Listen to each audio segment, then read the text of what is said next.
வேதாகமத்தில் business tips என்ற தலைப்பின் கீழாக இன்றைக்கு நாம் தியானிக்க போகின்றோம். பைபிள்ல தொழில் செய்வதற்கான ஆலோசனைகள் ஏராளம் இருக்கிறது. அதில் ஒரு ஆலோசனையை இன்றைக்கு பதிவு செய்ய வேண்டும் என்று ஆசைப்படுகின்றேன். இந்த ஆலோசனையை ராஜாவாகிய யோசபாத்தின் வாழ்விலிருந்து நாம் கற்றுக்கொள்ள போகின்றோம். பொதுவாக ராஜாவாகிய யோசபாத்தின் உபவாச ஜெபத்தை குறித்து 2 நாளாகமம் 20ஆம் அதிகாரத்திலிருந்து வாசித்து தியானித்து பிரசங்கிக்கப்படும் பிரசங்கங்கள் அநேகம் நாம் கேட்டிருப்பதற்கு வாய்ப்பு உண்டு. ஆனால் யோசபாத்தின் வாழ்வில் நடந்த தோல்விகளை பற்றி நான் பேச ஆசைப்படுகின்றேன்.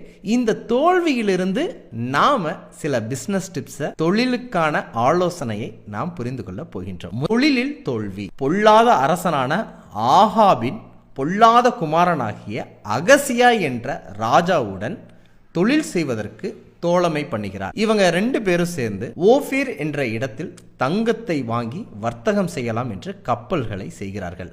ஆனால் அந்த கப்பல்கள் உடைந்து போயிற்று. தொழிலிலும் தோல்வி ஏற்பட்டதை நாம் பார்க்கிறோம்.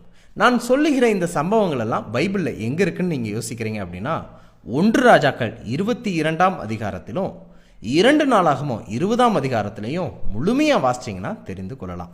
இந்த 2 தோல்விக்கான ஒரே காரணம் என்ன அப்படின்னா, செம்மையான ராஜாவாகிய யோசபாத் பொல்லாதவர்களின் நட்பு கொண்டு ஒரு செயலில் ஈடுபட்டதுதான் காரணம்.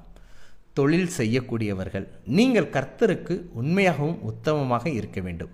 அதனோடு சேர்த்து நீங்கள் நட்பு கொள்கிற, பார்ட்னர்ஷிப் கொள்கிற, அசோசியேஷன் கொள்கிற நபர்கள் உத்தமமாகவும் அறத்தை கடைபிடிக்கக்கூடியவர்களாகவும் இருக்க வேண்டும். அப்படி இல்லாத பட்சத்தில் செய்யக்கூடிய தொழிலில் நஷ்டமும் தோல்வியும் ஏற்படும் என்பதை புரிந்து கொள்ளலாம். இந்த விஷயத்தை நாம தவிர்த்தாலே கர்த்தருக்கு பிரியமான தொழில் செய்து கர்த்தருடைய ஆசீர்வாதத்தை பெறவும் முடியும் என்பதை நாம் புரிந்து கொள்ளலாம். யோசபாத் தன்னுடைய வாழ்வில் அடைந்த தோல்வியை நம் வாழ்வில் தவிர்த்து தேவனுக்கு பிரியமான தொழில் செய்து அநேகருக்கு ஆசீர்வாதமாக இருப்போமாக.